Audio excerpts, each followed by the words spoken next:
ապրիլի 25-ին կայանա համերգ, հոբելյանական համերգ խորագրով 60 տարի բեմում։ Առհասարակ արվեստագետը պետք է ունենա քաղաքական դիրքորոշում, թե ոչ։ Ամենից դիրքորոշումը նա պետք է լինի, որ ինչ լավ որակի արվեստ մատակարարի ժողովրդին։ Ինչ վերաբերում է մնացած հարցերին, մենք շատ երջանիկ ենք կրոջը։ Բարև ձեզ հարգելի հեռուստադիտողներ, Եվրոմեդիայի տաղավարում այսօր հյուրընկալել ենք ջազմեն կոմպոզիտոր Գարիկ Քյոսեյանին։ Շնորհակալ եմ, պարոն Քյոսեյան, մեր հրավերը ընդունելու համար։ Ես եմ շնորհակալ։ Պարոն Քյոսեյան հայտնի դարձավ, որ ապրիլի 25-ին Արամ Խաչատրյանի համերգասրահում այսպես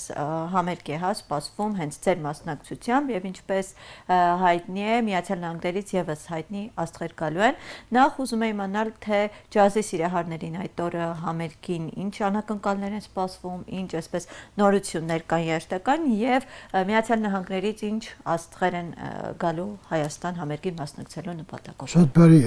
ապրիլի 25-ին կայանա համերգ, հոբելյանական համերգ խորագրով 60 տարի բեմում։ Իմ մասն է խոսքը, եւ Միացյալ Նահանգներից գալիս են 5 երաժիշտ։ Մենք շատ բարձր մակարդակի ջազ երաժիշտներ։ Ովքեր են գուցե։ Իլեն Ստեպտեր, երգչուհի, Թոնի Բրիթ, շեփորար եւ երգիչ, Լուիս Վան Թելեր, սաքսոֆոնար, Կարլ Վինցենտ, կոնտրաբաս եւ հարվածային գործիչներ Դան Լիթլտոն, որոնք ներկայացնեն առաջին հերթին ամերիկյան ջազ, լավագույն ջազ ստանդարտներ, ջազային կտորներ, ստեղծագործական եւ կներկայացնեն իմ ստեղծագործությունները։ Կանչեն նոր ստեղծագործություններ, չեմ ուզում փողակացերը բացեմ։ Նրանցից 3 արդեն եղել են Հայաստանում, ամենահին եղել է Դան Լիթլտոնը 98 թվականի ջազ փառատոնի ժամանակ, երբ որ մենք հրավիրեցինք Միացյալ Նահանգներից Հայաստան ջազ ֆեստիվալի մասնակցելու, ջազ փառատոնի մասնակցելու համար Դան Լիթլտոնն էր։ Երկրորդը սաքսոֆոնար Լուիս Թելերը արդեն 3-րդ անգամ է գալիս Հայաստան։ Իսկ կոնտրաբաս նվագող Կարլ Վինցենտ 2-րդ անգամ է գալիս Հայաստան։ Բավականին լավ մտերիմ ընկերներ են եւ շատ բարձր մակարդակի երաժիշտներ։ Իմիջիալոց Լուիս Վան Թելերի հետ մենք արդեն համագործակցում ենք մոտ 20 տարի։ 97 թվականին 20-ից ավել ներողություն։ 97 թվականին լույս տեսավ իմ առաջին ձայնապլակը Միացյալ Նահանգներում, կոչվում էր Ֆորիո ձայնապլակը, որը ձայնագրվեց Լուիս Թելերի հետ սաքսոֆոնար։ Պարոն Քյոսեյան, քանի որ դուք երկար տարիներ նաև ստեղծագործել եք Միացյալ Նահանգներում, այնտեղ համերգներ, հետաքրքիր թե հանդիսատեսը, այստեղի հայ հանդիսատեսը եւ Միացյալ Նահանգների ինչպես են տարբերվում, ինչպեսի նախասերություններ ունեն, ինչպեսի մատուցում են պահանջում։ Ճիշտ ասած, հանդիսատեսը ամենտեղ շատ բարեհամբույր է, սիրում է իմ երաժշտությունը, բայց հայ հանդիսատեսը շատ խստապահանջ է եւ շատ զարգացած եւ կրթված, որովհետեւ եթե ես հիշում եմ 60-ական թվականներին մեր ժամանակ հայ ֆիլհարմոնիայի կոչում, հայ ֆիլհարմոնիայի մեծ դարիճը համարվում էր սովետական միության այն բեմերից մեկը, որի ժամանակ երաժիշտները քննություն են հանձնում։ Նկատի ունեմ, եթե Հայաստանում նրանք հաջողություն են ունենում, աշխարհի դռները ցավ բաց էր բեմերի։ Այդ տաշարի խիստ հանդիսատես ունեինք այն ժամանակ, հիմա էլ ինչ խոսք։ Պարոն Քյոսեյան, քանի որ այսպես հիմա ավելի երիտասարդ սերունդը, նախընտրում է ավելի այսպես թեթև երաժշտություն, ավելի հեշտ ընկալելի, հետաքրքիր է, քանի որ դուք ավելի շատ եք հանդիսատեսին առնչվում, Հայաստանում այդպես ջազի պահանջարկը, ջազի սիրահարները քիչ են, թե ավելի շատ այսպես շատ են, թե ավելի շատ իր տեղը զիջել են այսպես փոփ կամ այլ նախասիրությունների։ Հայաստանում ամեն ուղղությունը կա ամեն տեսակի երաժշտության սիրահարները կան։ Պահանջարկը կա ջազ երաժշտության։ Իհարկե, Հայաստանում այսօր շատ մեծ ջազ երաժիշտներից զոհ ունենք մենք, սաքսոֆոնարներ, հարվածային գործիքներ դաշնականը, շատ բարձր մակարդակի երաժիշտներ ունենք, որ ափսոս մենք հնարավորություն չունենք իրանց մեծ բեմերում լսելու, բայց փոքր ակումբներում դու կարող գնալ լսել բավականին բարձր մակարդակի երաժիշտներ ունենք եւ ջազ շատ են սիրում երիտասարդները, որովհետեւ ես նկատել եմ իմ համերգների ժամանակ բավականին մեծ քանակով երիտասարդներ կան։ Իսկ մի օր ասեմ, որ ինձ պատահման երկու երիտասարդ մոտեցան, որոնք ծառայում են բանակում, ասեցին պարոն Քերսյան, ձեր երաժշտությունը մեզ սահմանին ուժ է տալիս, պատկերացնում եք, ես համար շատ մեծ գնահատական էր։ Ոնց մենք լսում ենք ձեր մեսեջ շոմարորատ ստեղծագործությունը, որ մեզ ուժ է տալիս, մենք մեզ սահմանները ավելի լավ պահենք եւ զգանք մեզ մեծատարով մարդ։ Բան Քրիստիան, քանի որ ապրիլի 30-ից մեկնարկում են ջազի օրերը Երևանում։ Այո։ Այսպես հետաքրքիր է, բայց ձեզ երբևէ նախագծում ընդգրկված, այս որպես այդպեսին չենք տեսել, ո՞րն է պատճառը, չեք կարողանում ադապտացվել այստեղ երաժշտական հանրույթին, թե ինչ որ այլ խնդիրներ կան հետաքրքիր։ Դե հարցը չհասկացական է։ Ինչու ձեզ ներգրաված չենք տեսնում այս նախագծում ջազի օրերում։ Ձեզ, եթե չեմ սխալվում, նախկինում էլ Չթակրակ ես երկու տարի ջազի օրը, ջազի համաշխարհային ջազի օրը ամսի 30 համերգ եմ ունեցել։ Այս տարի եւս ներկայանալու եք ձեր։ Այս տարի ասիկա 25-ից 30-ը դե ջազի օրեր են։ Ասիկա կապ չունի նույն օրը, որտեղ շաբաթ օրը հարմար է, որտեղ երեշտները տոյրը ազատ էին, որ կարողանային գալ միացանայիններից։ Բայց նախածատերից համերգ ունի այդ օրը։ Դա նախորդ տարիներ ունեի համերգ, ամսի ապրիլի 30-ի օրը։ Եվ համագործակցում էի մեր տեղի ջազ երաժիշտների հետ։ Ում հետ է այսպես համագործակցությունը։ Շատ հատներ է կանոնակ մեր հարվածային գործիքների ունենք շատ բարձր մակարդակի երաժիշտների կան Գևորգը, մենք բաս գիտարը ունենք շատ բարձր մակարդակի Սուրենը, որը ոնց որ մենք համագործակցում ենք երկար տարիներ, շատ բարձր մակարդակի երաժիշտներ կան Հայաստանում։ Ոնց է դες համագործակցում։ Այսինքն ձեր այս համերգը կանալու է նաև ջազի օրերի շրջանակներում, այո, ներգրաված է լինելու։ Իսկ հետաքրքիր է մյուս մեր այսպես հայտնի ջազմենների հետ, նույն Լևոն Մախասյան կամ այլոց հետ այսպես համագործակցություն կա նրանց հետ։ Ում նկատի։ Մյուս մեր ջազմենների Լևոն Մախասյան։ Իհարկե մենք շատ լավ ընկերներ ենք բոլորի հետ։ Համագործակցություն լինում է, ինչ խոսք։ Բան Քրիստիան, այսպիսի մի տպավորություն է ամեն դեպքում, որ Երևանում այլևս չկան, այսպես չեն անցկացվում, այսպես ասած բոհեմական երեկոներ կոչվածը, որի ընթացքում հավաքվում, հա, այսպես տարբեր մշակույթի ներկայացուցիչներ իրար հետ այսպես տպավորություններով են կիսվում։ Այ ըստ ձեզ ո՞րն է պատճառը, այլևս Երևանում չկա այդ մթնոլորտը մշակութային, թե այդ խզվածությունն է գործիչների միջև։ Գիտեք, ժամանակները փոխվում են, ժամանակների բաժինները տարբեր են։ Մի ժամանակ մենք ունենք սրճարան, կինո Մոսկվայի դիմացը, որը արվեստագետների ոնց որ տունը լիներ, բոլոր արվեստագետները հանդիպում էին այնտեղ 60-ականներին դուք կարող եք այնտեղ հանդիպել Երվանդ Քոչարին, Պիսի Գրոներ,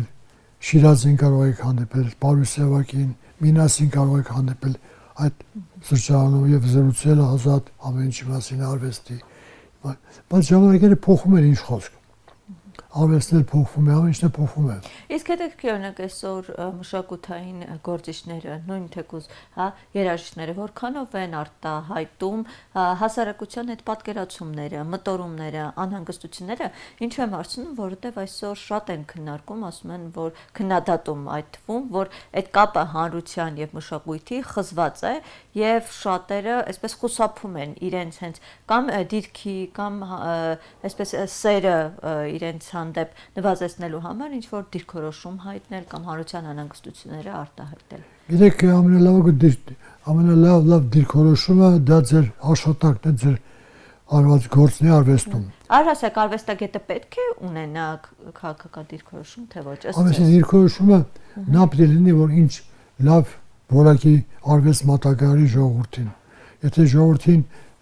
լավ արվեստ ներկայացնում, ժողովուրդը իրենց մարդ է զգում, ոնց Միացյալ Նահանգներում իմ համերգների ժամանակ հայեր էին գալիս են շնորհակալ են լինում ինձ, ասում են, պարոն Քրիստիան, ձեր շնորհիվ մեզ մարդ ենք զգում, մենք զգում ենք ցիվիլիզացիայի մի կտոր, որ մենք ունենք ջազմեններ, մենք քալում ենք ցիվիլիզացիայի ջազի հետ, տարբեր արվեստի հետ։ Եվ ինչ խոսք, լավ արվեստ ներկայացնել ժողովրդին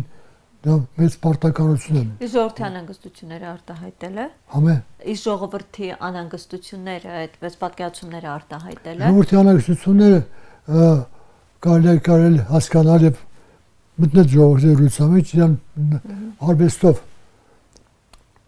արվեստով զարգացնել, որտեղ զարգացած մարդիկ շատ ավելի բարդ վիճակների մեջ շատ ավելի բարձ որոշումներ են կայացնում։ Որտեղ մարդը bị զարգանա արվեստով, իսկ արվեստը զարգացնում մարդուն, ազգին, գիտեք հին Եգիպտոս, հին Հունաստան, հին Հռոմ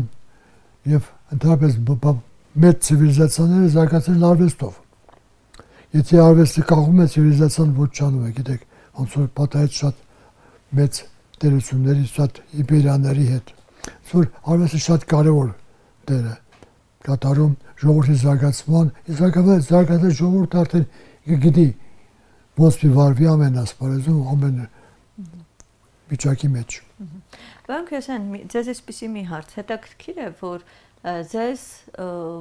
երբևէ չենք տեսել այսպես կոչված պալատական միջոցառումներին մասնակցելիս։ Ինչն է պատճառը։ Մենք տեսնում ենք այսօր շատ երաժիշտներ, հա, պարգևատրումներ են ստանում, ելույթ են ունենում, շատ օրինակ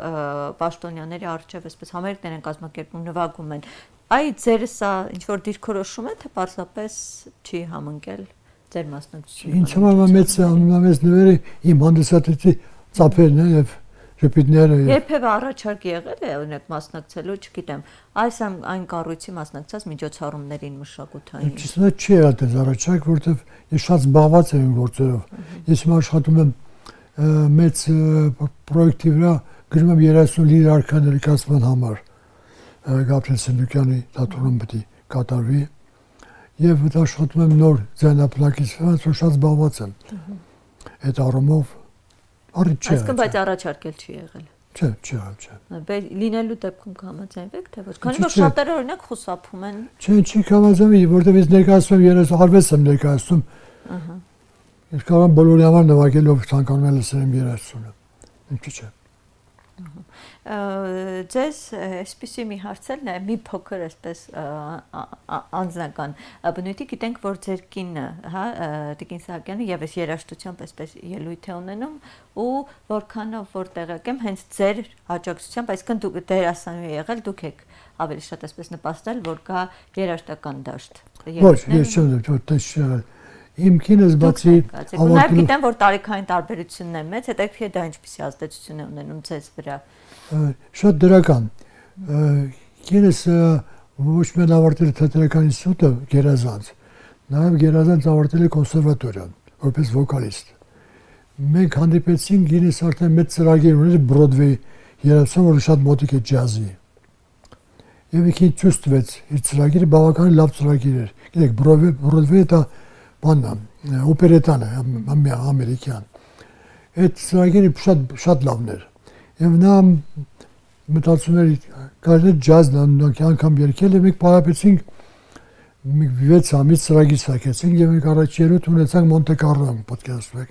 եւ մեծ հաջողություն ունեցավ եւ ինչ խոսքի իմ ցանկությունն էր նրանց իր ցանկությունն էր որպեսզի նա կարող ջազ ստեղծագործություն երգի եւ ի հաջողությունս մեզ Ամերիկյան ջազ համերգների ժամանակ մենք ունեինք համերգներ Միացյալ Նահանգներում Կանադայում։ Մեր ամերիկյան ջազ երաժիշտներն շատ մեծ գոհանակությամբ էին արձակում դա կատարողական արվեստին, որովհետև նա շատ պարզ ու շատ մատչելի է երկու ամեն ջազի ստեղծագործություն եւ ներկայացնում է արվեստ։ Ներկայացնում է ներկայացնում ոչ թե իրան ցույց տալ որպես երգչուհի, ավելի շատ։ Դա շատ կարևոր է, որ արվեստագետը ներկայացնում է արվեստ, երաժշտություն ներկայացնում։ Ինչ վերաբերում է մնացած հարցերին, մենք շատ երջանիկ ենք կնոջ հետ մեզ որ։ Եվ որպես այսպես փոփիչ ինչ նորություններ են սպասվում համերգներ կամ ստեղծագործություններ։ Եվ եւս մեկ հարց արդյոք ինչ որ մտադրություն կա գործունեությունը էլի Միացյալ Նահանգներում շարունակելու թե ոչ։ Մենք հրավերում ենք Միացյալ Նահանգներ համերգների, միայն համերգների։ Եվ մնացած նպատակներ ունեմ շատ ինչ վերաբերում է երաժշտական ծրագրին շատ նպատակներ ունեն, ասված ուշտավ կարողանանք դա իրագործել։ Դեռ այսինքն այդպես պլանավորած որպես այդպեսին։ Այո, երկի ունենք։ Մի քանի ծրագիր ունենք Ամերիկայում տեսնենք։ Հայաստանում հայ հանդիսատեսներ։ Հայաստանում եւ արտասանում են։ Արտասանում Ամերիկային ծրագրերի մասն է խոսքը։ Դեռ հաստատված չէ, ոչ այդ process-ի մեջ է ամեն ինչ։ Շնորհակալ եմ ձեզ զրույցի Շնորհակալ։ Շնորհակալ։ Հարգելի հեռուստադիտողներ, ես հիշեցնեմ, որ մեր տաղավարում զրուցում ենք կոմպոզիտոր ջազմեն Գարիկ Քյոսայանի հետ։ Շնորհակալ եմ մեր եթերին հետևելու համար, կհանդիպենք